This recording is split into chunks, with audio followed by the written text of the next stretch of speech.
rasio, selalu berbicara masalah apa namanya, bukan data yang bersifatnya kategori.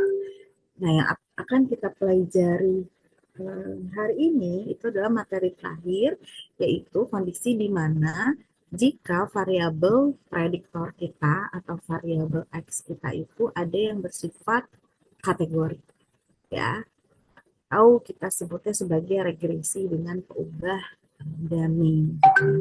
Saya coba share screen terlebih dahulu.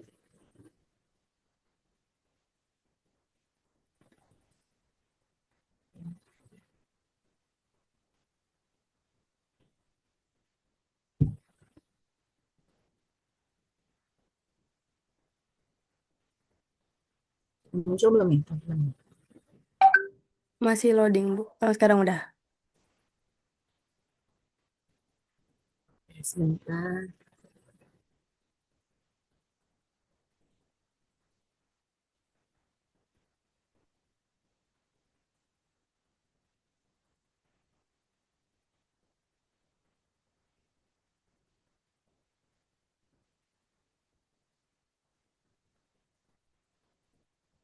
Jadi sebetulnya rencananya di pertemuan 14 ya, cuman karena kemarin ada sinkronus untuk pertemuan, jadi ini masuk di pertemuan 15. Tidak masalah, tidak mengurangi materi ya, karena setelah UTAS ini materi sampai sini. Baik. Jadi kembali lagi bahwa sebetulnya kalau kita ingin mempelajari hubungan antara variabel prediktor dengan respon, begitu, artinya seharusnya kita tidak hanya menggunakan variabel yang bersifat kuantitatif, ya. Seringkali ketika kita di lapangan ingin menganalisis suatu variabel respon itu dipengaruhi oleh variabel apa saja, itu pasti ada variabel yang sifatnya kualitatif, ya, atau kita menyebutnya adalah kategorik. Contohnya apa? Ada jenis kelamin, misalnya ya, tingkat pendidikan, atau mungkin status sosial, misalnya. Nah, hal seperti itu kan seringkali dilibatkan dalam analisis sebab akibat, begitu ya. Nah, artinya sama halnya dengan variabel kuantitatif.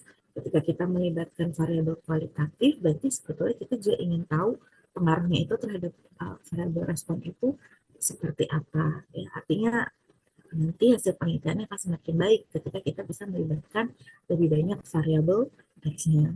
Nah, variabel dummy atau disebut juga peubah boneka gitu ya, itu yang akan kita buat atau peroleh dalam analisis regresi ketika kita akan melibatkan variabel kualitatif, teman-teman. Artinya variabel dummy itu adalah variabel prediktor atau X ya, yang bersifat kategorik dengan dua taraf atau dia dikotomi. Jadi nanti kalau misalnya kita punya variabel dummy, ya maka nanti setiap variabel dummy itu akan bernilai dua, ya, satu atau nol gitu ya, misalnya kalau di kuantifikasi ya. Oh, di realnya misalnya pilihannya itu adalah ya atau tidak. Kalau jenis kelamin itu laki-laki atau perempuan, misalnya seperti itu ya. Jadi itu adalah salah satu ciri dari variabel dummy. Nah, misalnya kita punya di sini beberapa kasus ya. Misalnya kasus yang pertama nih, kita ingin menganalisis variabel Y, di mana variabel Y yang pertama adalah banyaknya pengunjung pasar malam dalam satu minggu. Jadi kita ingin mengetahui faktor-faktor apa saja yang mempengaruhi banyaknya pengunjung pasar malam dalam kurun satu minggu, begitu. Nah, kita bisa melibatkan variabel yang sifatnya kuantitatif. Contohnya adalah rata-rata harga tiket per wahananya berapa, ya. Kemudian rata-rata harga makanan yang dijual di pasar malam tersebut berapa. Dan kita juga bisa melibatkan variabel sebetulnya di dalam minggu tersebut gitu, ada tidak ya hari libur misalnya. Nah, itu kan jawabannya berarti ada atau tidak ada gitu ya. Nah, itu bukan suatu variabel yang nilainya kontinu begitu, tapi itu suatu variabel yang sifatnya kategori. Jadi pilihannya ya diskret gitu ya, ya atau tidak gitu ya. Nah, kemudian contoh kedua misalnya pertumbuhan tinggi tanaman. Kalau kita ingin mengetahui faktor-faktor yang mempengaruhi pertumbuhan tinggi tanaman begitu, maka kita bisa melihatnya dari sisi jumlah airnya yang biasa diberikan, misalnya setiap harinya berapa liter gitu ya. Kemudian dosis pupuk yang diberikannya seberapa banyak. Juga kita bisa lihat jenis media tanam yang digunakan.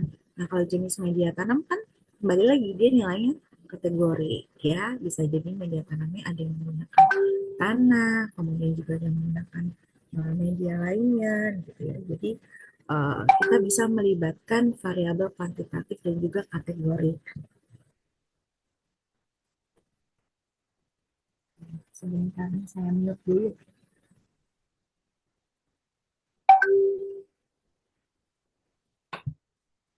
Oke.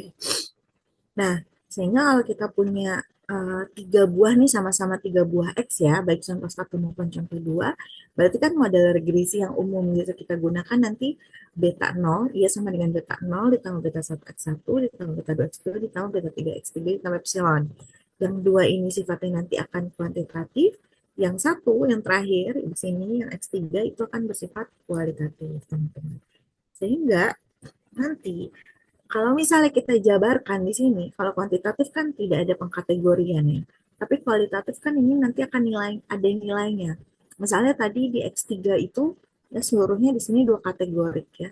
Jadi adanya hari libur berarti jawabannya ada dan tidak ada begitu ya.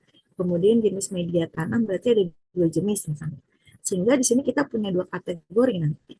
Ada satu, ada nol gitu. Sehingga kalau misalnya X3-nya itu bernilai satu, maka persamaan dugaan ya, dugaan dari model regresinya itu adalah B0 ditambah B1X1 ditambah B2X2 ditambah B3 dikali 1. Nah, atau sama dengan karena B3-nya di sini sudah berupa konstanta, berarti menjadi B0 ditambah B3 ditambah B1X1 ditambah B2X2. Ketika X3-nya sama dengan 0, begitu ya, maka di sini hasilnya 0 ya, sehingga hanya B0 ditambah B1X1 ditambah B2X2. Jadi ketika kita punya variabel kualitatif, model regresi yang mungkin akan dibuat ya, itu adalah dengan intercept berbeda tapi slope-nya tetap sama. Ya. Itu gambaran dari model regresi dengan variabel dummy nantinya. Nah, artinya nanti kita akan butuh memberikan kode ya. Jadi misalnya tadi adanya hari libur dalam minggu tersebut.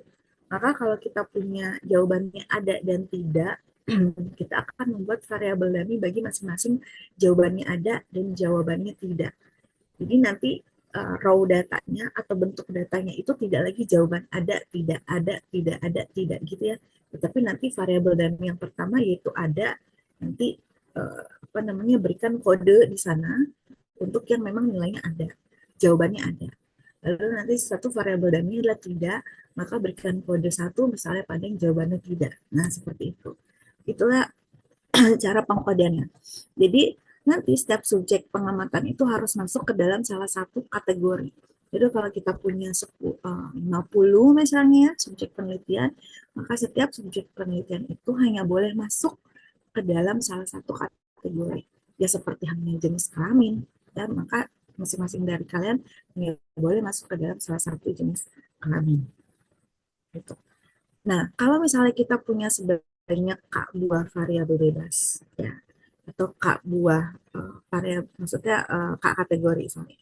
Jadi kalau misalnya kita punya sebuah peubah yang tadi sifatnya kategori, dia punya jawabannya itu sebanyak K, teman-teman ya, maka kita akan membutuhkan sebanyak K-1 peubah boneka untuk menjangkau semua informasi yang terkandung di dalamnya. Nah, saya ulangi lagi, kalau kita punya suatu peubah kategori X yang kategori tersebut punya sebanyak nilainya itu adalah K buah kategori, maka variabel dummy yang perlu dibuat itu ada sebanyak K dikurangi 1. Ya, jadi kalau misalnya kita punya variabelnya itu adalah tingkat pendidikan, yang mana jawabannya adalah SD, SMP, SMA, dan perguruan tinggi, yang mana itu adalah 4 kategori, maka nanti jumlah peubah bonekanya ada sebanyak 3 buah. Ya, terserah nanti tiganya itu yang mana yang kalian pilih. Ya, itu adalah peubah bonekanya. Dan isi dari setiap peubah boneka itu hanya bernilai 0 atau 1. Jadi biner atau dikotomi gitu ya. Jadi hanya 0 atau satu. Nanti responden yang menjadi anggota dari peubah boneka tersebut diberi kode satu, selainnya diberi kode 0 gitu ya. Jadi dengan cara tersebut maka setiap responden akan memiliki kode satu pada setiap peubah boneka atau kategori yang sesuai dan 0 pada kategori yang tidak sesuai dengan si responden tersebut. Kita coba nanti lihat contohnya, teman-teman ya. Jadi kita coba lihat.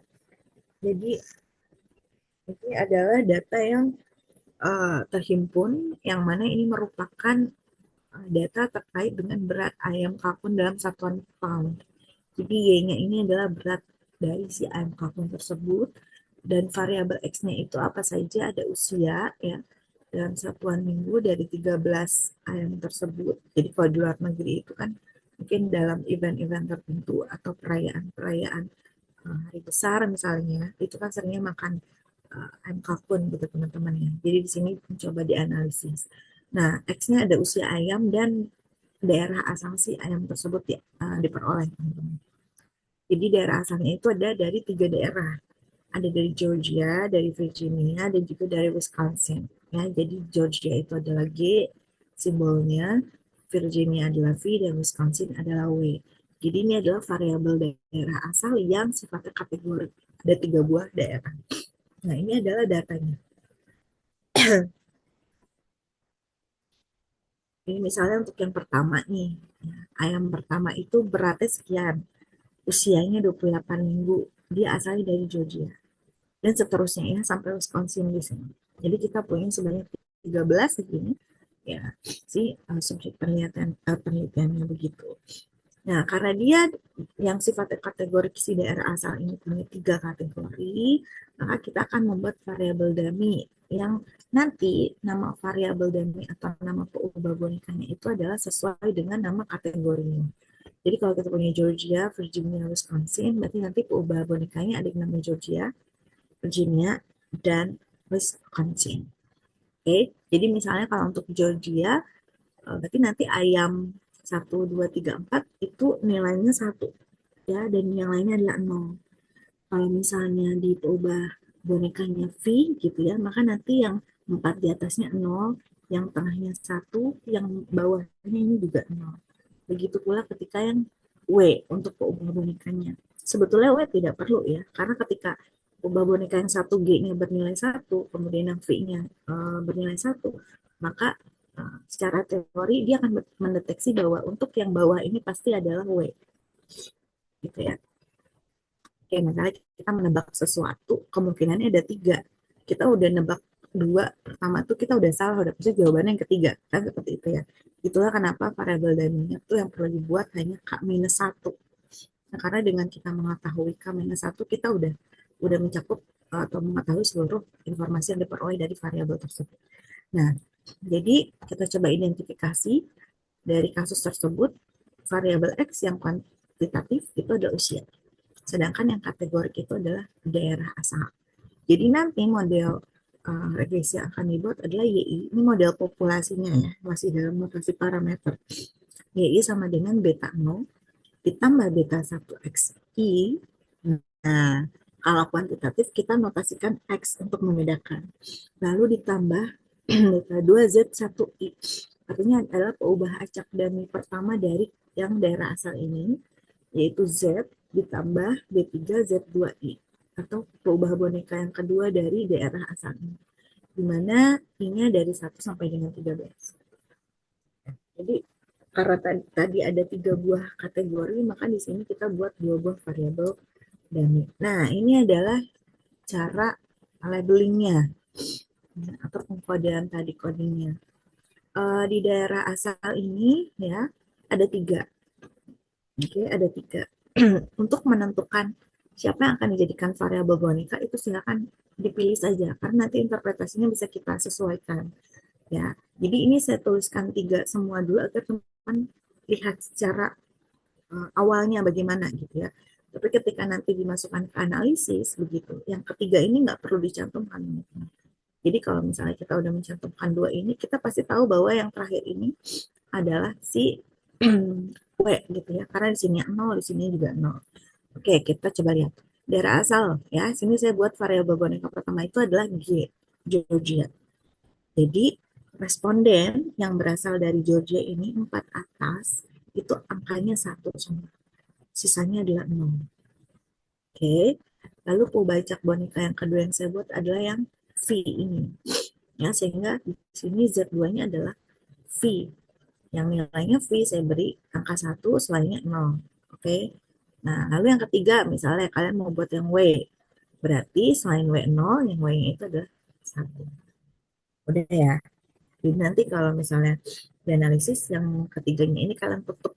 Ya, tidak perlu dimasukkan. Karena pasti sudah bisa terdeteksi seperti tadi yang saya sampaikan. Nah, ini adalah bagaimana kita melakukan analisis di dalam regresi dummy. Prosesnya ya itu mirip atau sama dengan proses analisis regresi biasa, tapi nanti ketika menambahkan satu persatu X-nya itu menggunakan F sekuensial. Jadi kita coba lihat PPT-nya dulu. Ya. Nah, ada Excel-nya. Nanti kalau kalian mau berlatih manual bisa. Kalian sudah pandai ya, sekarang sudah bisa berlatih Excel gitu ya. Saya senang sekali. Jadi nanti kalian bisa lihat simulasinya yang sudah saya buat, teman-teman bisa mengoreksi sendiri dan coba terapkan di soal latihan yang lain ya. Nah, jadi matriks Y atau vektor Y itu sama seperti yang biasa begitu ya. Nilai Y-nya saja begitu. Artinya kalau kita punya 13 data, kita punya vektor Y berukuran 13 kali 1.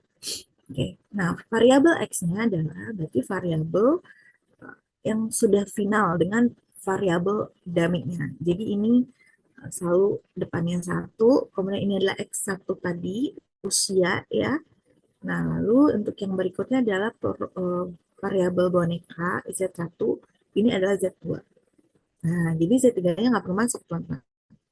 Ya, jadi di sini ada 13 kali 4. Nah, seperti biasa kita cari X transpose X, kita bisa cari X transpose Y, ya, kemudian X transpose X inverse, sampai diperoleh vektor B-nya, ya, B0, B1, B2, B3. Sebetulnya B2, B3 ini miliknya peubah boneka tadi ya, Z1 dan Z2. Sehingga di sini persamaan regresinya menjadi 1,431 ditambah 0,487X1 dikurang 1,918 Z1 dikurang 2,192 Z2, teman-teman. Nah, kita lihat interpretasinya. Kalau si 0,487, ya kalian tahu ya, artinya perubahan nilai Y tapi ketika X-nya naik satu satuan dengan kondisi variabel lainnya dianggap tetap gitu kan. Nah, kalau untuk yang peubah boneka, nah ini interpretasinya agak berbeda. Coba dilihat, perhatikan ya. Jadi tadi yang tidak kita masukkan ke dalam matriks X itu kan daerah asal yang W ya, Wisconsin-nya. Artinya nilai penduga apa nih parameter regresi yang ini ya, itu menyatakan selisih respon antara yang G karena Z1 tadi adalah G dengan W gitu yang tidak dimasukkan.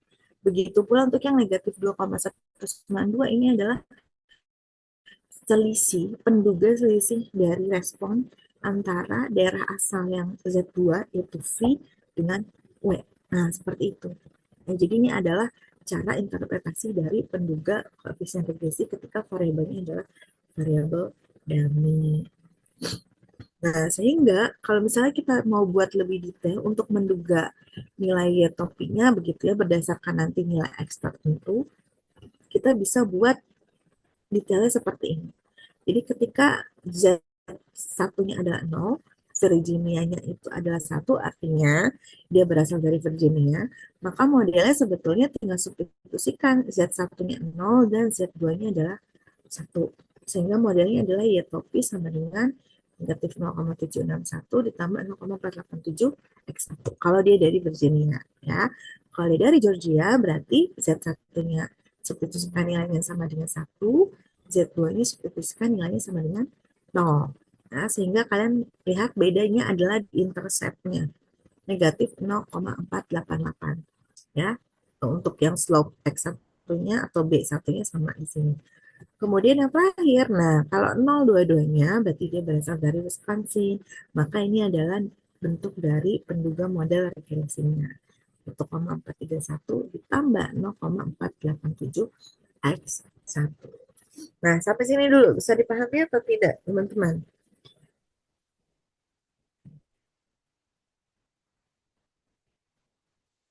Gimana? Kalau bisa, Bu.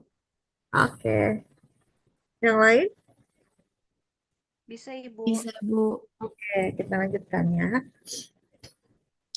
Nah, ini bagaimana cara kita menguji signifikansi dari parameter yang ada. Karena kita akhirnya ada punya tiga buah variabel ya, gabungan dari kuantitatif dan variabel boneka begitu. Ya, berarti kita pertama lakukan uji F ya menggunakan ANOVA sebagaimana kita pelajari sebelumnya.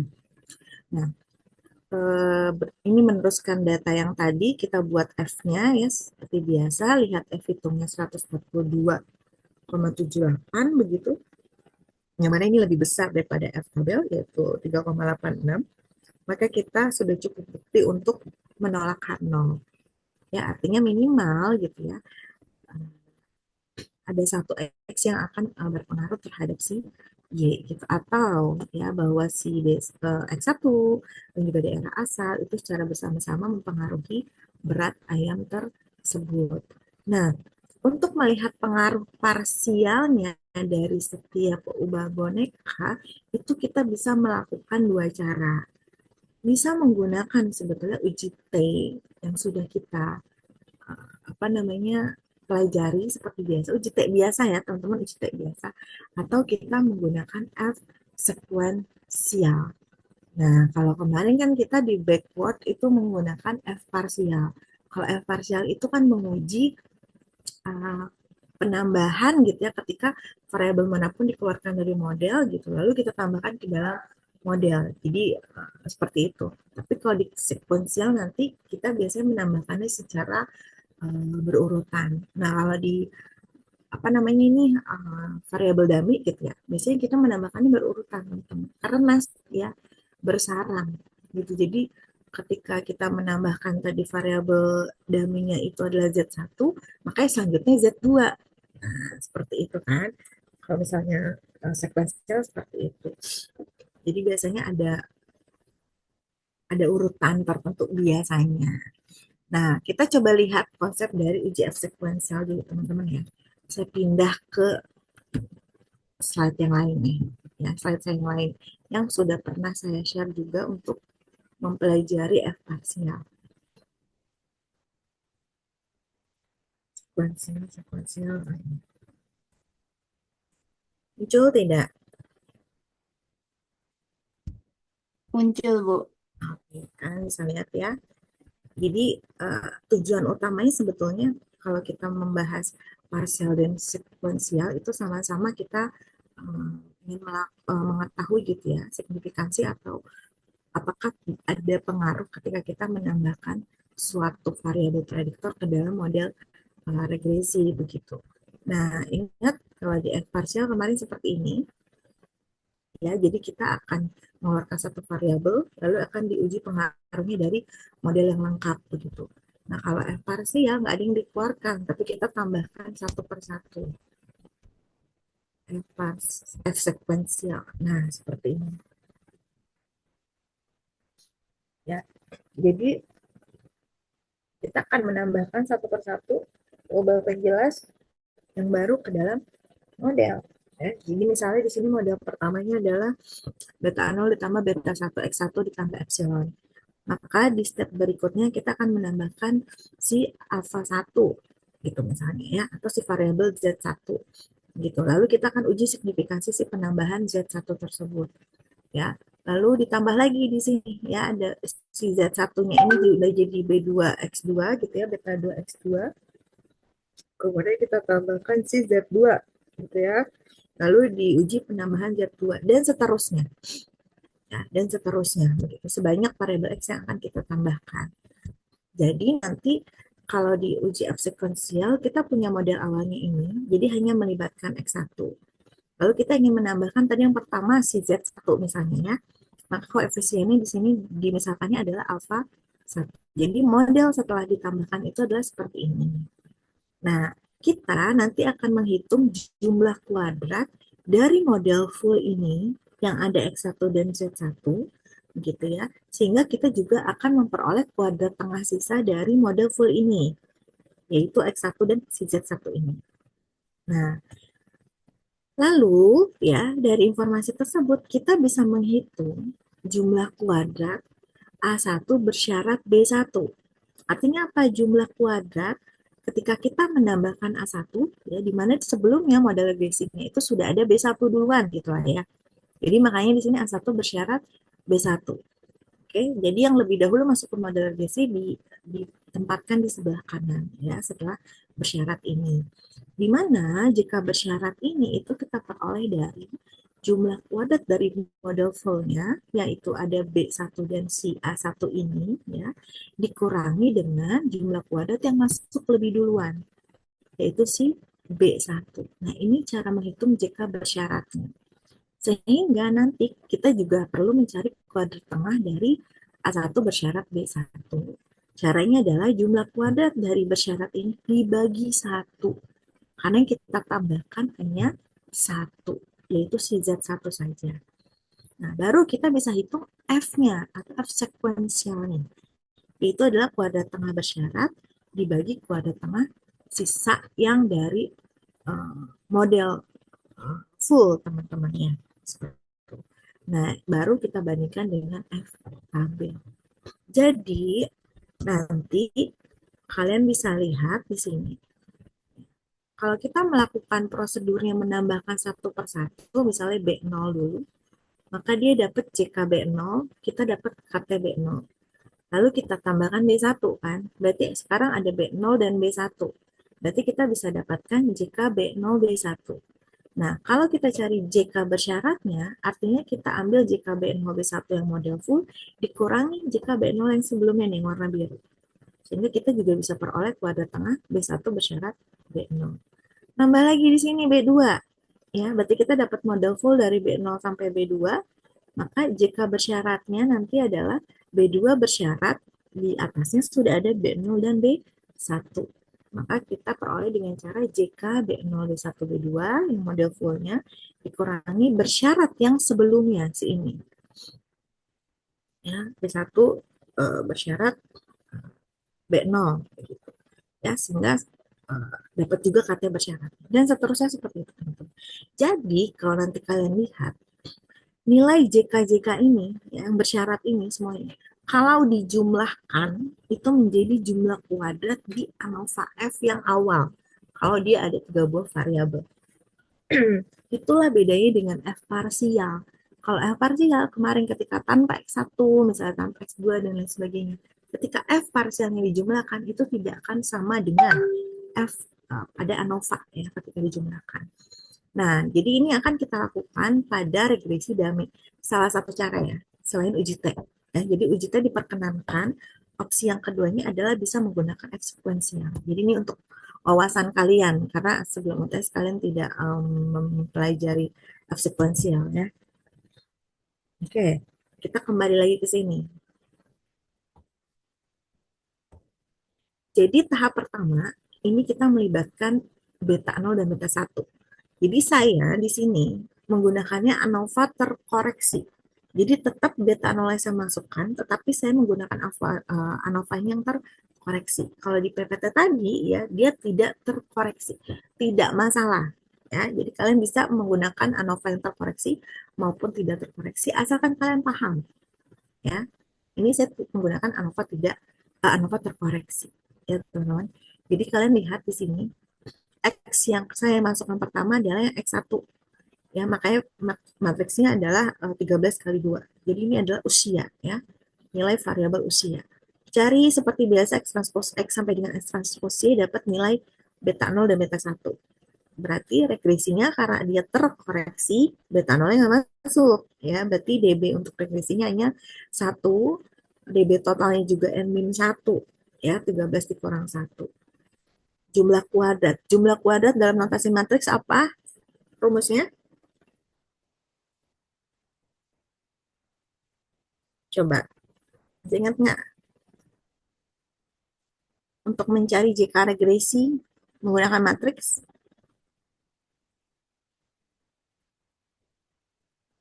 apa rumusnya?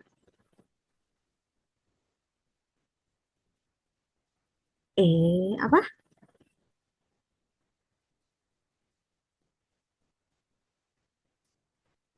Apa coba, Aisyah, JK regresi menggunakan matriks. Gak inget Ibu, ingetnya kalau buka Excel. Ya, gimana? Yang lain coba. Coba seolah-olah kalian sedang membuka Excel. Apa? B transpose. Apa lanjutnya?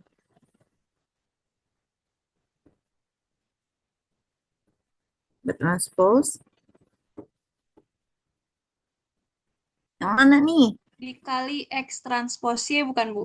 Iya, betul Leski. Kalau mau mencari vektor B-nya, penduga regresinya, apa rumusnya? Nih, buat dapetin yang ini. Itu Bu, X transpose, X inverse dikali X transpose Y. Oke, bagus Siska. Ya. Jadi, jangan ingat di Excel-nya, tapi ingat apa namanya formulanya. Ya, karena nggak pakai Excel kan bisa juga nanti ya, sebetulnya. Nah, oke, itu kalian sudah apa namanya lulus ya untuk pakai Excel-nya begitu. Nah, sekarang ini step pertama. Kalian masukkan B0 dan beta 0 dan beta 1. Dapat ANOVA-nya.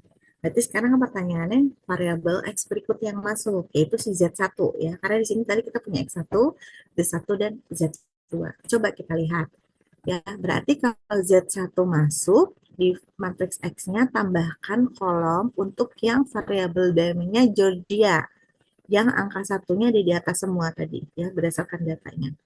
Nah, jadi bentuk X-nya seperti ini.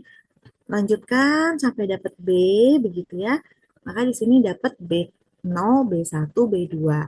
B0 interceptnya, B1 milik X1, B2 milik Z1. Nah, tabel ANOVA dari 3X ini yaitu B0, B1, Z1 ini model fullnya. Makanya saya tulisnya seperti ini ya.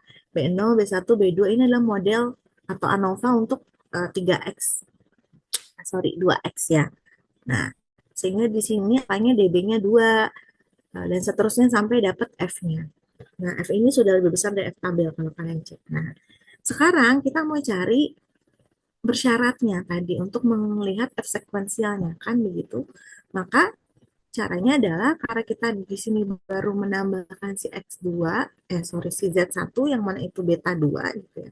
Maka beta 2 bersyarat beta 0 dan beta 1. Karena di step pertama tadi kita masukkan beta 0 dan beta 1 dulu. Nah, berarti nanti tabel ANOVA-nya seperti ini, teman-teman. Pertama kan B0, B1 dulu. Ya. DB-nya adalah 1 karena terkoreksi. JK-nya, ya, JK ini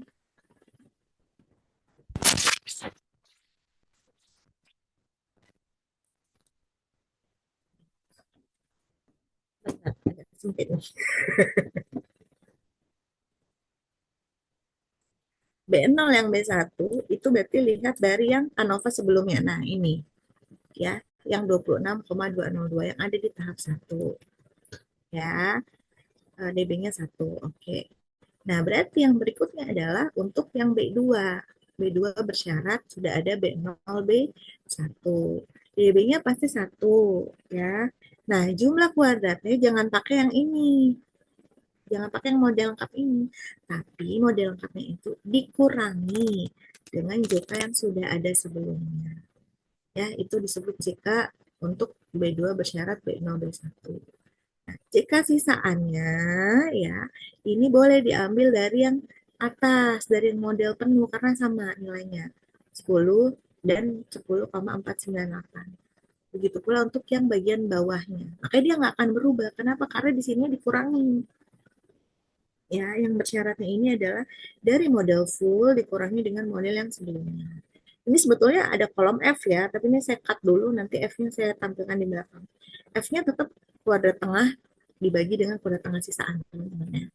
Oke, lanjut kita masukkan Z2. Tadi kan baru Z1 atau beta 2 ya.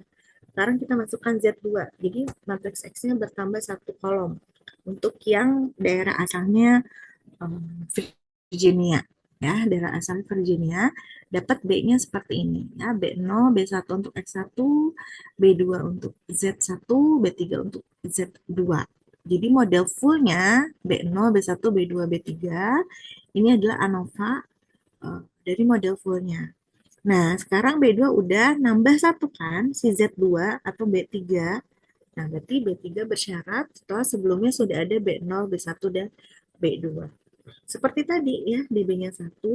Nah, untuk JK-nya berarti dari model full dia nih yang 38,606 dikurangi jumlah dari JK yang sebelumnya. Berarti dikurangi 26,2 sekian ditambah 2,717 menjadi 9,687.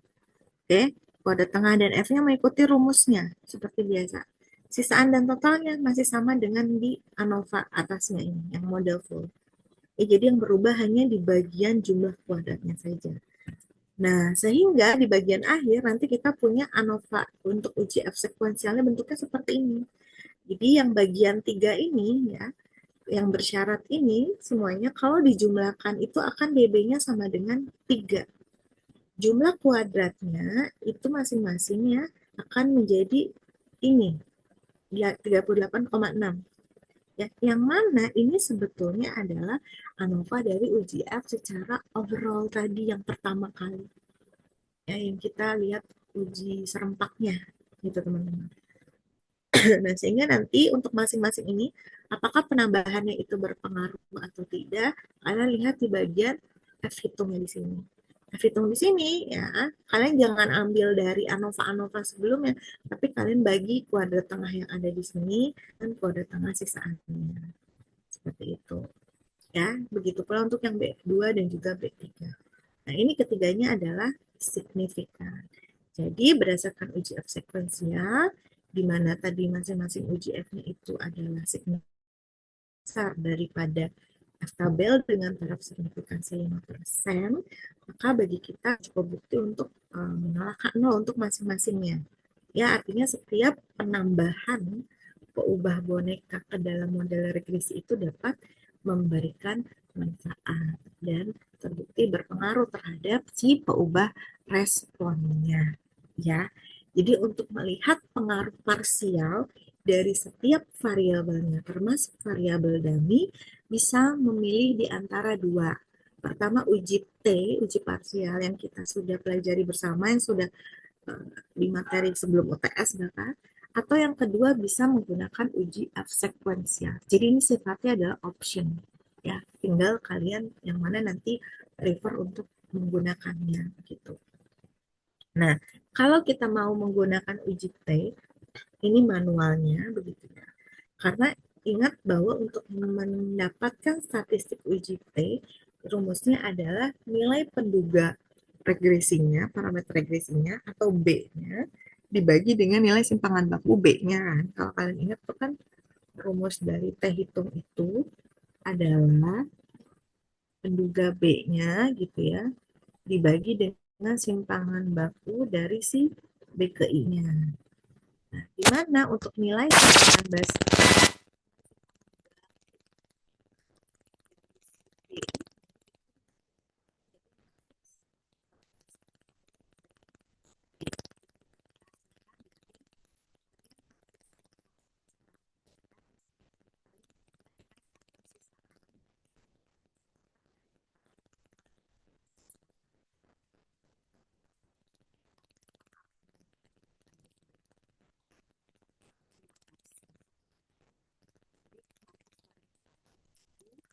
diagonalnya ini adalah nilai varian. Ibu, mohon maaf Iya. suaranya hilang, patah-patah gitu. Sekarang masih hilang nggak? Masih kayak ada suara patah-patahnya gitu. Kata-katanya gimana Isa? Coba Kayak maaf. kayak Kayak belubuk-belubuk, Bu. Alah, dari kapan? dari yang T itu, Bu. Baru. Sama dengan Oh, baru. Oke, sebentar. Saya coba ganti. sinyalnya antara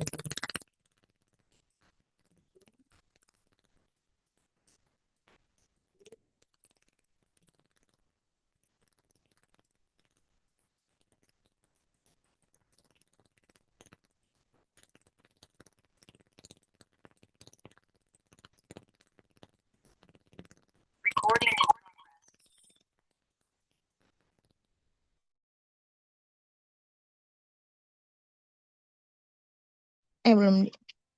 Sudah jelas sekarang? Sudah, Ibu. Oke, baik. Oke, ya. Jadi kalau uji parsial, berarti hipotesisnya pertama ada sebanyak variabel X-nya. Kalau kita tadi ada 3 ya, berarti kalian nanti buat H0-nya itu untuk uji T masing-masing 1, berarti ada 3 ya. Untuk si X1 atau beta 1, untuk si Z1 atau beta 2, dan untuk Z2 atau beta 3. Itu pertama ya. Kemudian statistik ujinya kan T sama dengan beta topi atau BI gitu ya, dibagi dengan simpangan bakunya ya. Di mana simpangan baku bagi setiap penduga koefisien regresi itu diperoleh dari matriks variance covariance ya. Di mana ini bisa diperoleh dari si inverse X transpose X dikali nilai ragam sisaan. Di mana ragam sisaan ini kalau modelnya sudah fit itu diduga berdasarkan nilai kuadrat tengah sisaan atau kuadrat tengah galat. Ya, di mana kuadrat tengah galat ini diperoleh dari ANOVA begitu. Nah, kemudian bagian atau elemen diagonal pada matriks covariance dari B itu bermakna nilai variansnya dari si B itu sendiri. Jadi untuk elemen diagonal pertama berarti ini adalah nilai varians miliknya B0. Ya, untuk yang kedua ini nilai varians untuk B1. Yang ini adalah nilai varians untuk B2 dan ini nilai varians untuk B3. Dan nilai-nilai di antara yang lain ini disebut sebagai covariance ya, atau nilai hubungan antara B0 dengan B1 gitu ya. Kemudian antara B lah intinya begitu. Nah, dalam mencari si simpangan baku, teman-teman, berarti apa hubungannya dengan varians simpangan baku itu?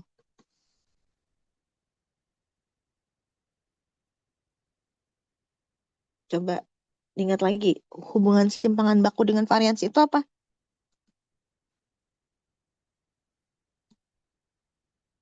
Jangan takut. Atau Varians tuh kuadratnya bukan, Ibu.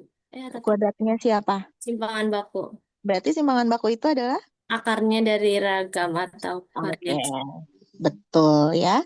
Sehingga untuk mendapatkan simpangan baku bagi B0, kita cari dengan mencari akar dari 0,432 ya. Begitu pula untuk B1, simpangan bakunya kita peroleh dari akar 0,001 dan seterusnya ya. Makanya di sini kita dapatkan satu persatu. Seperti itu. Nah, kemudian T hitungnya berarti kita peroleh dari nilai koefisiennya. Ini dari model regresi ya, kalian sudah tahu. Ini penduganya dari model regresi, lalu bagi dengan simpangan bakunya masing-masing. Ya, sehingga ini diperoleh nilai T hitungnya. Begitu. Nah, kalau kita pakai alfanya itu adalah 5%, ya, 5%, maka bandingkan dengan nilai T tabel, di mana nanti alfanya dibagi 2, yaitu 0,025, dan 9 itu dapatnya dari mana? Nah, dari sini, DB sisaannya. Ya, N dikurangi 1 dikurangi K. Jadi N dikurang 1 dikurang K, itu nilainya adalah 9. Atau DB sisaan dari ANOVA lah gitu ya. Itu adalah nilai derajat bebas dari si T tabelnya. Dapat 2,262. Nah, kalau T hitung, itu nilai T-nya yang diambil adalah nilai mutlaknya. Jadi ketika nilai T hitung ini, nilai mutlaknya itu lebih besar daripada F tabel, maka kita tolak H0. Ya, di sini yang kita fokusnya di sini ya, B1 sampai B3 ya. Itu seluruhnya ya, itu signifikan ya, atau lebih besar dari tabel begitu. Berarti memang seperti hasil di F sekuensial tadi ya, bahwa memang mereka semua masing-masing memberikan pengaruh begitu. Tapi ingat sekali lagi, kalau kita ada variabel dummy, maka si T hitung ini maknanya agak berbeda. Jadi dia menguji perbedaan antara variabel dummy yang digunakan tadi yang masuk ke dalam matriks X dengan peubah dummy yang menjadi reference atau pembanding. Ya, jadi yang menjadi variabel reference atau pembanding itu adalah yang nilainya tidak masuk ke dalam matriks X tadi, yaitu si W kan. Berarti si T ini ya, si nilai statistik uji T ini berarti menguji perbedaan antara variabel dummy yang ada dengan variabel reference namanya atau pembanding. Contoh misalnya untuk yang G. G itu kan yang pertama tadi ya, berarti yang ini ya. Nah, yang negatif 9,506. Kita ambil positifnya ya, nilai mutlaknya 9,506 ini menyatakan ya adalah perbedaan berat ya, perbedaan berat ayam kalkun yang berasal dari Georgia dan Wisconsin yang mana dia nilainya lebih besar dari tabel, berarti dia signifikan. Ya, berarti memang ada perbedaan nih berat kalkun yang berasal dari Georgia dan Wisconsin. Begitu pula untuk yang B3, yang ini 10,36 ini. Statistik ujinya kan lebih besar dari dari tabel. Ya, berarti memang terdapat perbedaan berat ayam yang berasal dari si Virginia dan juga Wisconsin. Nah, pertanyaannya Bu, kalau misalnya mau tahu apakah ada perbedaan berat dari Georgia dan Virginia bagaimana gitu kan? Yang tadi kan G dan W, yang satu V dan W, G dan V bagaimana? Caranya adalah menggunakan rumus untuk varians dari dua buah variabel. Ini rumus umum. Ya, berarti kita nanti akan mencari, jadi gini. Rumus varians itu kan umumnya kalau kita punya varians X dan Y, itu kan varians X ditambah varians Y dikurangi 2 kali covariance X dan Y. Nah, di sini ibaratnya kalau kita J dan V, maka B3-nya J itu adalah B3, begitu ya. V itu adalah B2, sehingga kita mencari varians B3 ditambah varians B2 dikurang 2 covariance. Kenapa kita perlu menghitung varians dari B3 dan B2? Karena untuk mencari T, tadi kita butuh simpangan baku, ya nggak? Berarti nanti kalian substitusikan varians B3-nya dari mana? Dari matriks covariance tadi. Ya, kalau varians B3 kan berarti ini B0, B1, B2, B3. Nah, ini 0,0447.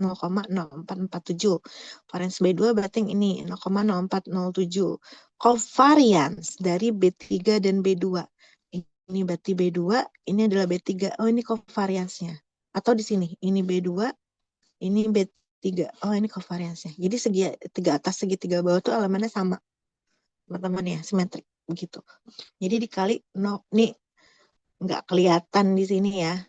Sorry. 3 sama, oh bukan 2 sama 3. Kalau B3 sama B2 itu berarti yang 3 sama 4. Ya, sorry. B3 sama B4. Jadi posisinya di 3 sama 4. 3 sama 4 ini, atau di sini 3 sama 4 ini ya. 0,019 tuh covariance-nya dari B3 dan B2. Kan B0, B1, B2, ini B3. Ini B0, B1, B2, ini B3. Nah, jadi nanti T-nya itu diperoleh dari mana? Nilai penduganya ini, coba kita lihat, negatif 1,918 itu, nih, miliknya si B2.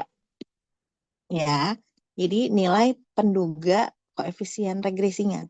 Ya, jadi ini B2 dikurangi B3 dibagi simpangan baku dari B2 dan B3.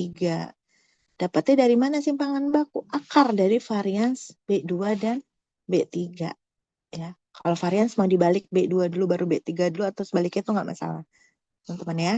Nah, dapatlah nilai T hitungnya 1,252.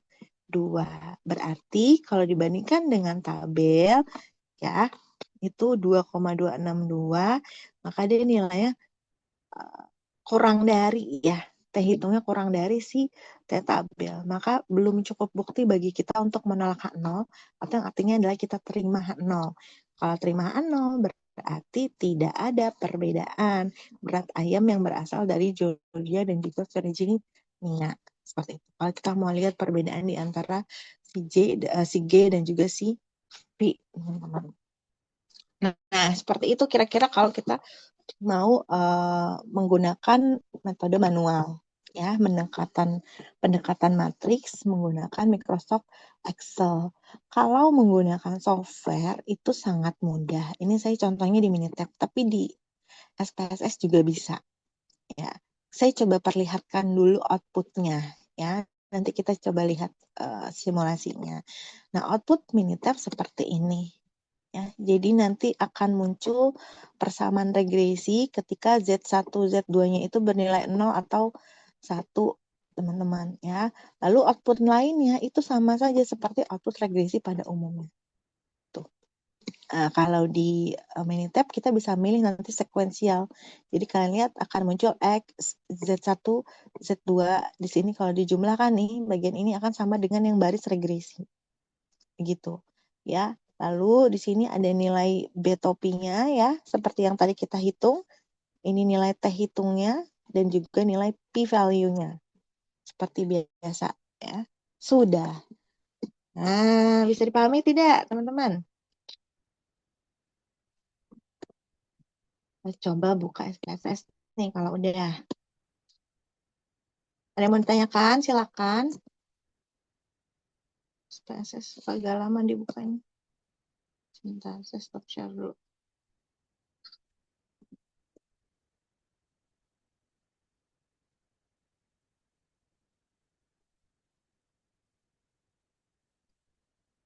Bingungnya di mana kira-kira?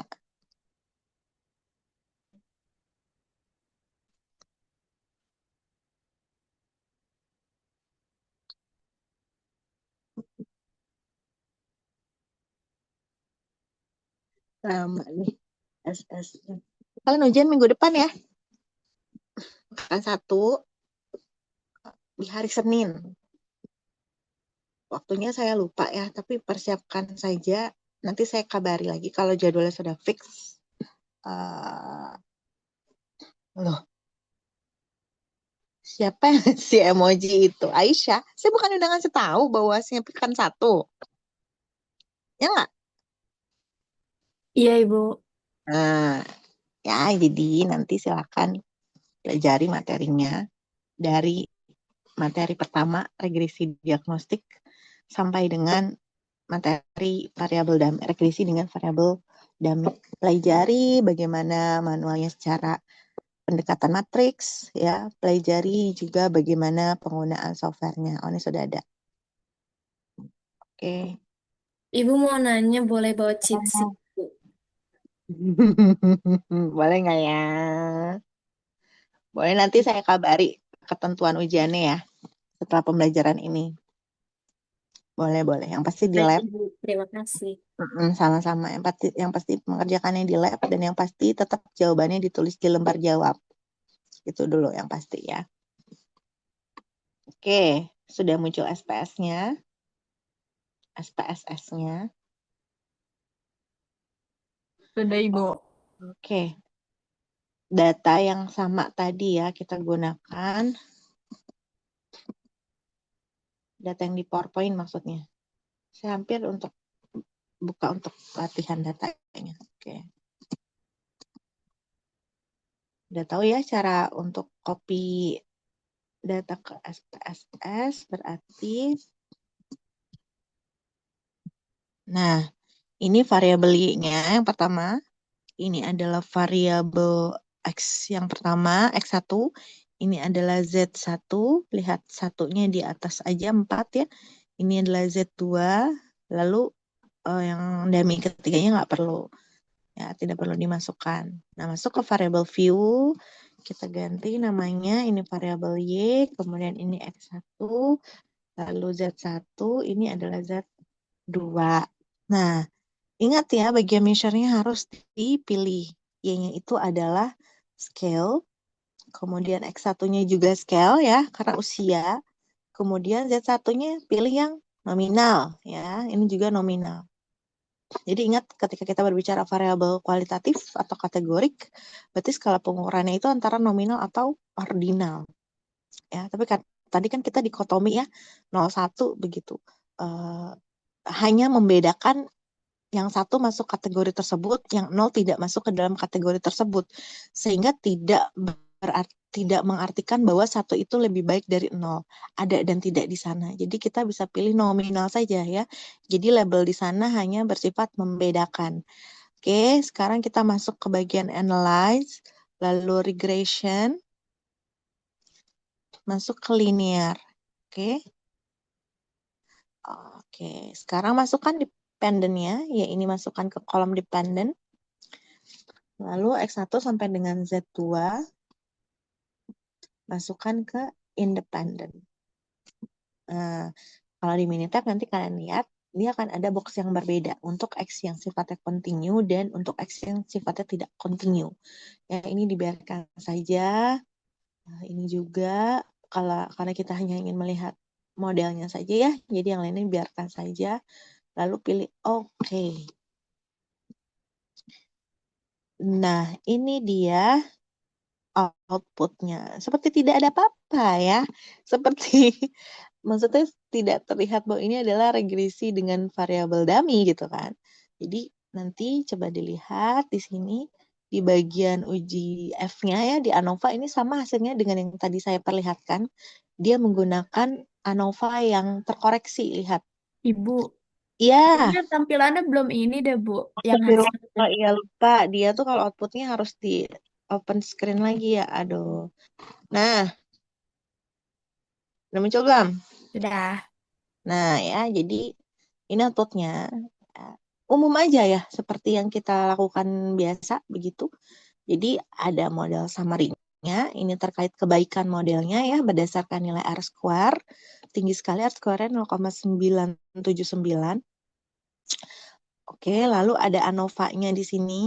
Oke, ANOVA di sini juga hasilnya tadi saya sudah sampaikan, ini ANOVA terkoreksi, bisa dilihat dari derajat bebasnya itu dikurangi 1. Jadi gampangnya gitu ya, kalau lihat DB-nya totalnya itu dikurangi 1, berarti dia adalah ANOVA yang terkoreksi.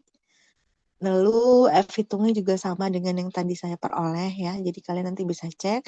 Nah, bagian yang terakhirnya adalah nilai penduga parameter regresinya. Ya, baik untuk B0, kemudian juga untuk B1, B2, dan juga untuk B3. Seperti itu. Ya, jadi simple lah seperti itu ya. Untuk interpretasinya kalian sudah paham ya, menginterpretasikan ANOVA, R-square, kemudian koefisien ya. Jadi di sini kalau kita tadi menghitung nilai T hitung yang mana diperoleh dari penduganya dia dibagi simpangan bakunya, jadi T hitung ini diperoleh dari unstandardized B dengan koefisien standard error ya. Jadi 2, misalnya ini 18,908 ini diperoleh dari 0,487 dibagi dengan 0,026. Itulah pentingnya kalian belajar konsep dasarnya. Jadi kalian tidak hanya tahu outputnya seabrek, tapi kalian tahu dari mana nih masing-masing nilai ini keluar ya, atau asalnya dari mana. Alhamdulillahnya kalian sudah belajar. Jadi kalau nanti kalian diminta mendampingi kawan kalian dari prodi lain, mungkin yang ingin melakukan analisis regresi, kalian sudah bisa menjelaskan ya. Udah bisa menjelaskan. Oke, untuk output SPSS, paham tidak ini?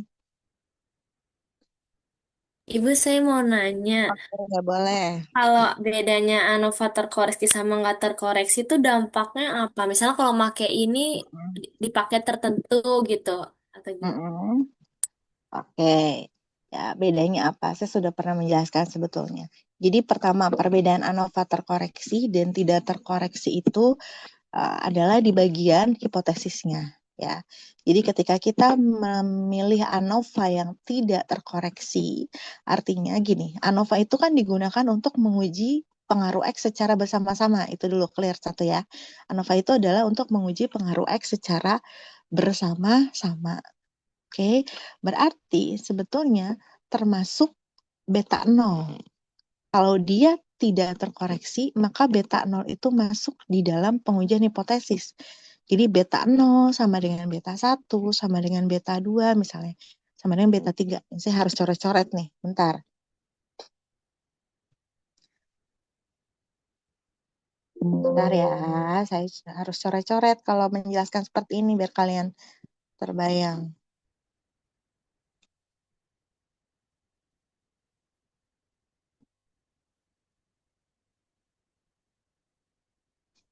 Oke, ada slide blank di sini, sudah muncul di kalian? Sudah, Ibu. Udah, Ibu. Mana itunya, nulisnya? Bentar.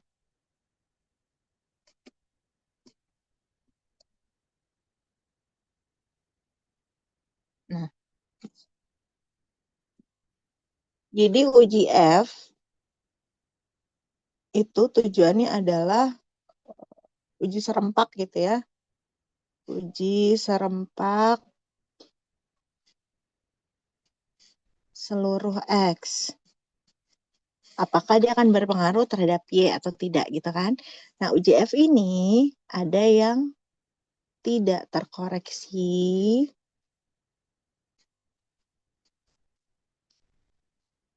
dan ada yang terkoreksi. Kalau dia tidak terkoreksi, maka bentuk hipotesisnya adalah beta 0 sama dengan beta 1 sama dengan beta 2 sama dengan beta 3. Misalnya ada 3 buah X, ini sama dengan 0. Nah, satunya minimal misalnya ya, terdapat salah satu tanda yang tidak sama dengan 0.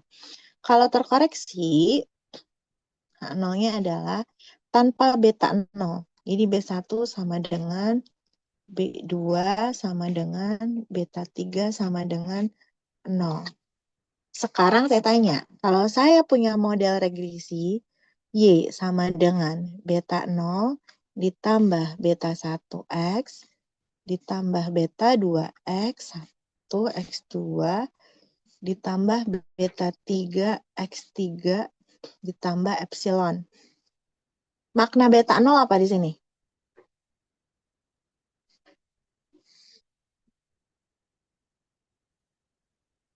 Ayo. Saat X-nya semuanya 0 ya, Bu? Oke. Nilai Y saat X-nya semuanya 0. Atau nilai Y yang tidak dapat dijelaskan oleh X. Clear ya, beta 0 maknanya ini. Sekarang, kalau kita misalnya menguji hipotesis yang pertama ini, beta 0 sama dengan beta 1 sama dengan beta 2 sama dengan beta 3, ketika kita tolak H0, itu maknanya jadi membingungkan atau enggak? Karena apa? Karena beta 0 itu adalah nilai Y yang tidak dapat dijelaskan oleh X. Sedangkan kita uji serempak itu untuk mengetahui apakah X itu secara bersama-sama berpengaruh terhadap Y. Sedangkan kalau kita pakai yang terkoreksi, ketika hipotesisnya memang dari beta 1 sampai dengan beta 3 atau tanpa beta 0, ini akan lebih mudah diinterpretasi ketika kita tolak H0. Artinya memang di antara X1, X2, dan X3 itu ada satu X yang berpengaruh terhadap Y. Itulah kenapa di uji serempak yang umum, yang ANOVA umum, itu biasanya kita lebih suka yang pakai terkoreksi. Artinya memang hipotesisnya kita fokus saja langsung pada X. Karena kalau ada beta 0 ini maknanya seperti bertolak belakang. Beta 0 ini maknanya adalah nilai Y yang tidak dapat dijelaskan oleh X. Kok tapi tetap diuji di sini kan gitu pertanyaannya. Padahal kita tahu beta 0 itu nilai tanpa adanya X gitu kan. Nilainya tanpa adanya X. Itu yang pertama. Nah, pertanyaan berikutnya adalah, tapi kenapa tetap ada uji F ketika beta 0-nya masuk atau tidak terkoreksi ya? Karena dalam mencari model regresi terbaik ya, kita tahu ada prosedur yang memasukkan satu persatu variabel X. Atau bahkan ada model regresi yang hanya mengandung beta 0 saja. Gitu. Jadi karena ada prosedur yang satu persatu itu memasukkan nilai X, maka harus dimulai dari yang paling kecil atau yang tanpa X, yaitu model regresi yang hanya mengandung beta 0 saja. Yang artinya Y-nya itu adalah X, Y bar itu sendiri, beta 0 itu adalah Y bar kalau kalian cek. Gitu. Ya, ini dalam kasus tadi sekuensial bisa. Ya, atau misalnya dalam kemarin itu metode stepwise. Ya, misalnya pakainya ANOVA yang tidak terkoreksi. Boleh silahkan. Boleh saja teman-teman. Ya, tapi kembali lagi ketika misalnya kita ingin menguji X secara bersama-sama, maksudnya langsung kalau uji F ya kita nggak pakai metode yang kemarin kita pelajari metode persamaan regresi terbaik, langsung saja pakai yang terkoreksi. Yang tadi baru saya jelaskan aja, F sekuensial saya langsung beta 0, beta 1 kan. Padahal di slide sebelumnya saya masukkan satu-satu. Beta 0 dulu, baru beta 1. Nggak masalah. Ya, nggak masalah. Jadi, kalau untuk prosedur umumnya dari analisis regresi, ya gunakan saja langsung yang terkoreksi. Tapi kalau misalnya menggunakan pemilihan model regresi yang terbaik kemarin, antara all possible regression, kemudian all possible regression kan kita pakainya, saya lupa lagi tidak terkoreksi apa terkoreksi itu. Nah, cek lagi nanti. Kemudian ada yang backward, ada yang stepwise. Nah, itu harus dilihat lagi secara konsepnya. Apakah memang dia menambahkan satu persatu si beta 0 yang tadi. Misalnya. Seperti itu Rida ya. Tapi kalau di prosedur yang umum, yang seperti biasa uji F lalu uji T gitu ya, gunakan saja yang langsung terkoreksi. Oke? Baik, Ibu. Terima kasih banyak. Ya, sama-sama. Oke. Ada pertanyaan lain selain yang Rida sampaikan? Kalau tidak, kita coba lihat Minitab nih ya. Kalau Minitab kalian sudah punya belum? Minitab. Udah ya? Belum pernah nyoba, Ibu. Biasanya aku pakai SPSS sama Excel. Oh, Rancap kemarin udah ngambil belum? Udah, tapi kalau untuk simulasinya pakai SPSS deh kayaknya. Atau Excel ya. Hah? Rancop? Iya. Sama saya bukan sih Rancopnya. Iya, tapi Bu kayaknya udah pernah ini deh, paparin Minitab, tapi kita nggak download kayaknya.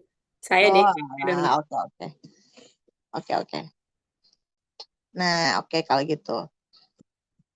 Ini Minitab udah muncul belum? Sudah, Ibu. Nah, tadi saya habis running ya. Kita coba new aja biar teman-teman bisa lihat.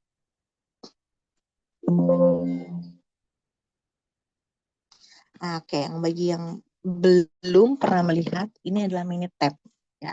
Kalau di SPSS kita tidak copy dari judul kolomnya ya. Jadi isinya saja, tapi kalau Minitab kalian bisa copy dari judul kolomnya. Ya, jadi ini tadi saya sudah blok. Nah, oke, ini adalah datanya. Jadi kalian harus coding dulu ya, data untuk diinput ke sini itu yang sudah dijadikan variabel dummy, teman-teman. Nah, lalu masuk ke start, regression, lalu regression lagi ya, kemudian fit regression model. Oke. Nah, lihat di sini responnya kita bisa klik Y. Jadi klik dulu kotaknya, baru kalian pilih variabelnya. Continuous predictors ya, berarti yang X-nya tadi, yang nilainya continue. Nah, baru yang kategoriknya masukkan Z1, masukkan Z2. Oke. Setelah itu, kalian bisa masuk ke ini, biarkan. Nah, kalau di sini, kalau di SPSS kan tadi langsung keluar outputnya ya. Nah, kalau maksudnya ANOVA-nya udah sekuensial begitu. Kalau di Minitab, kalian bisa pilih nih bagian sum of squares for the test ya. Ini kalian pilih sekuensial. Lalu oke. Yang lainnya biarkan saja. Lalu oke. Nah, ini di SPSS nggak ada ini nih. Ya, jadi kita harus substitusi masing-masing 1 nolnya gitu dari model regresi yang ada di SPSS. Kalau di Minitab dia sudah mempermudah kita dengan menginformasikan ketika Z1-nya 0, Z2-nya 0 dan seterusnya. Ini adalah persamaannya. Ya. Jadi kita bisa memprediksi nanti kalau modelnya sudah fit gitu ya, ketika ayamnya tadi berasal dari salah satu ini ya atau si W, ya berarti W itu adalah yang 00 begitu ya. Maka ini adalah persamaan regresinya. Lalu ini adalah nilai koefisiennya ya, kalian sudah paham. VIF ini untuk apa ya teman-teman ya?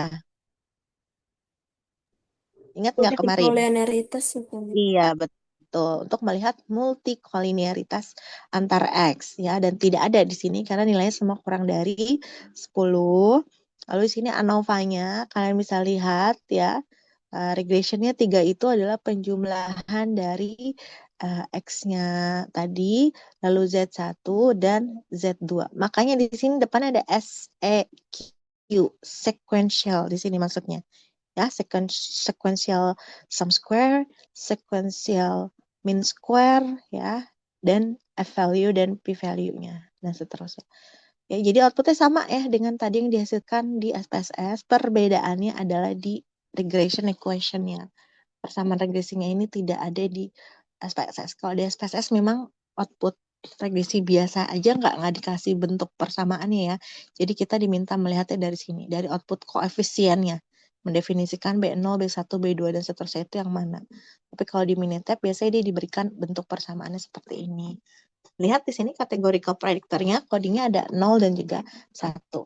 Nah, jadi nanti kalau kalian menemukan kasus untuk variabel X yang prediktor begitu, siapa yang dijadikan reference itu terserah kalian.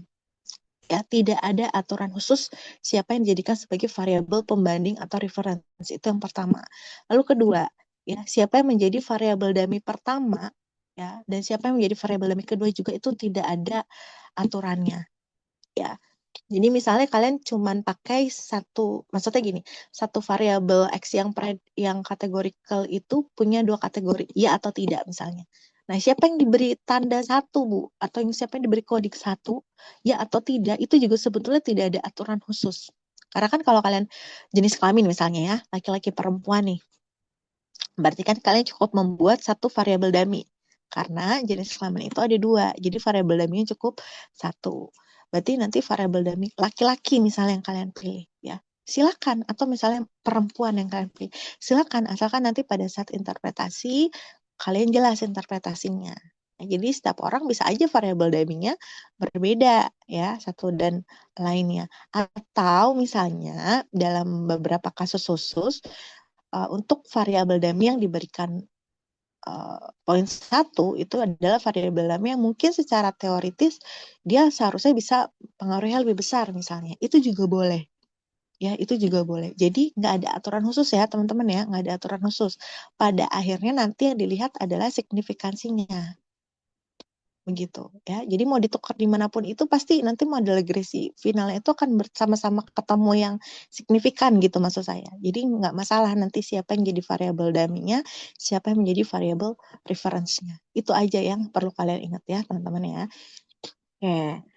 Itu materi kita ya untuk yang regresi dengan variabel dummy ya. Jadi ini suatu sudut pandang baru ya ketika kalian mempelajari analisis regresi bahwa sebetulnya boleh kok ya variabel X-nya itu bersifat kualitatif. Bahkan boleh sebetulnya Y-nya itu bersifat kualitatif juga. Nah, tapi kita tidak mempelajari ya. Jadi kalau misalnya Y-nya negatif, Y-nya kategorik, nanti kita berbicaranya adalah regresi logistik. Jadi interpretasinya beda lagi. Kita pakai odds ratio namanya. Tapi kita nggak belajar ke sana. Jadi regresi ini pengembangannya sudah sangat banyak teman-teman. Ya, jadi kalau kalian merasa padat dengan materi yang saya sampaikan, dari konsepnya, dari mulai perhitungan manual yang menggunakan teori yang ada ya dengan metode pendugaan OLS, kemudian juga dari penggunaan softwarenya begitu, itu masih basic ya. Jadi ini adalah regresi klasik sebetulnya. Bagaimana yang kita terapkan semua ini adalah menggunakan metode pendugaan OLS ya, metode kuadrat terkecil gitu. Padahal udah berkembang sekali regresi itu. Sudah sangat banyak ya. Jadi tidak apa-apa nanti kalau misalnya kalian mau mempelajari lebih jauh silakan ya, mau diskusi silakan gitu. Jadi kalau untuk materi atau topik pembelajaran di Penmat ya sampai sini materinya ya, sampai dengan regresi dengan variabel dummy di mana X-nya ini sudah mulai bisa bernilai kategori begitu ya, tapi Y-nya masih bersifat continue atau numerik.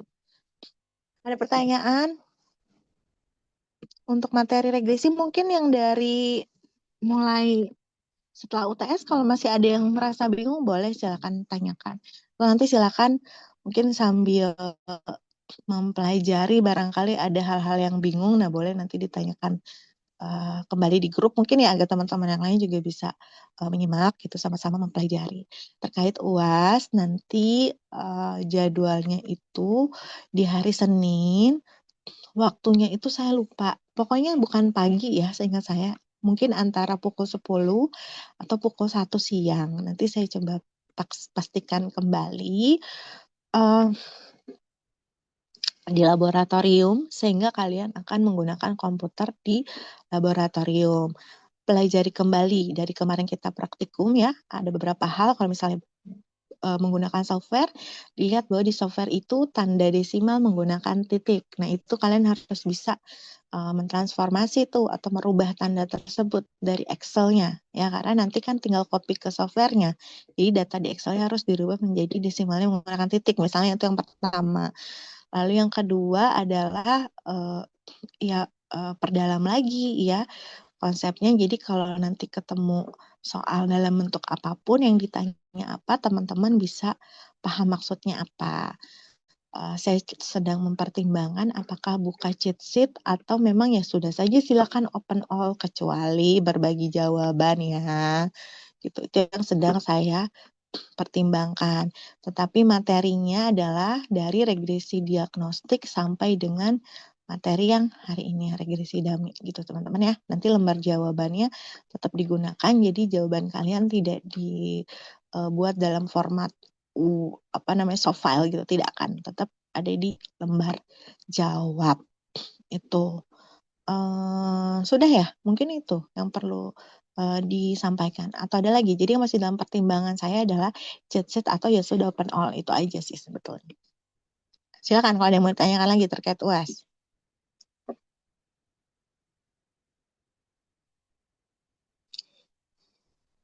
Ibu saya izin mastiin kalau misalkan nanti jawabannya ditulis di kertas berarti itu kayak tinggal outputnya aja atau kayak udah hasilnya aja apa gimana Bu? Oh, tidak dipastikan jawabannya semua menggunakan software ya. Jadi kalian harus melihat konteks dari pertanyaannya nanti. Kalau misalnya memang ada pertanyaan yang memberikan kesempatan untuk membuka software, ya artinya jawab sesuai pertanyaannya saja. Tapi tetap yang penting itu adalah interpretasinya. Boleh ya, tapi nggak semua output kalian keluarin tulis ulang di situ ya. Jawab sesuai pertanyaan. Intinya kuncinya di situ. Jawab sesuai dengan pertanyaannya. Seperti itu mungkin ya. Oke, Tapi Bu. tidak semua soal pasti menggunakan software, enggak ya. Pasti akan ada beberapa yang mungkin dari segi konsepnya ya, kemudian mungkin menggunakan Excel bisa saja gitu. Tapi kalau untuk metode regresi terbaik sih kemungkinan besar tidak akan manual ya, atau hanya beberapa part saja nanti dalam prosesnya itu perlu menggunakan Excel. Nah, itu bisa saja saya buat seperti itu. Jadi apa yang sudah kita pelajari yaitu yang akan sebagai bahannya lah gitu teman-teman. Gitu aja. Makanya yang dari kemarin mungkin belum berlatih nih, coba diskusi sama teman-teman yang dari kemarin ngirim latihan terus tuh, ngirim jawaban terus ke grup ya biar dilatih. Dan yang saya khawatirkan justru lebih kepada kalian khawatir panik kalau di komputer itu tiba-tiba nge-hang atau apa dan lain sebagainya. Jadi ingat ya, selalu ada risikonya. Ya, selalu ada risikonya. Jadi kalau manual semua juga mungkin waktunya kurang banyak, ya. Tapi ketika menggunakan komputer juga kadang ada kendala teknik seperti itu. Jadi kalian harus antisipasi deh sekarang, misalnya ya di save filenya dari awal ya. Kemudian jangan panik dan perdalam konsepnya gitu. Jadi kalau harus ngulang ya ketika memang komputernya nge-hang begitu, harus ngulang ya kalian nggak masalah karena kalian udah terbiasa berhadapan dengan software misalnya atau berhadapan dengan eh, Excel gitu ya. Jadi berlatih dari sekarang. Tidak perlu bawa laptop ya, saya pikir komputer semua sudah bisa digunakan, jadi insya Allah aman. Ada pertanyaan lagi? Cukup ya? Tidak ada lagi, Bu. Oke, nanti silakan materi ini dipelajari kembali. Saya coba share soal latihannya. Silakan coba kerjakan dulu secara manual ya. Boleh menggunakan software sebagai cross check saja. Jadi yang ini kasus regresi dummy, coba kerjakan secara manual. Outputnya adalah berarti model regresi yang terakhir yang terbaik itu yang mana? Gitu ya. Berarti dari proses yang tadi kita pelajari bersama ya, sesuai PPT-nya, seperti itu langkah-langkahnya. Ntar saya kirim Excel untuk simulasi untuk kasus yang sama di PPT. Jadi kalian bisa coba lihat sebagai rujukan untuk soal latihan yang berikutnya. Oke, teman-teman. Seperti itu ya. Jika nanti ada pertanyaan susulan ya terkait materi atau yang lainnya disampaikan saja di grup. Terima kasih banyak untuk perkuliahan hari ini yang sudah menyimak, yang sudah berperan aktif dalam perkuliahan. Ya, terima kasih. Semoga teman-teman yang lain juga menyimak ya dan juga nanti mempelajarinya lebih dalam. Selamat mempersiapkan UAS baik untuk Andrek maupun yang lainnya.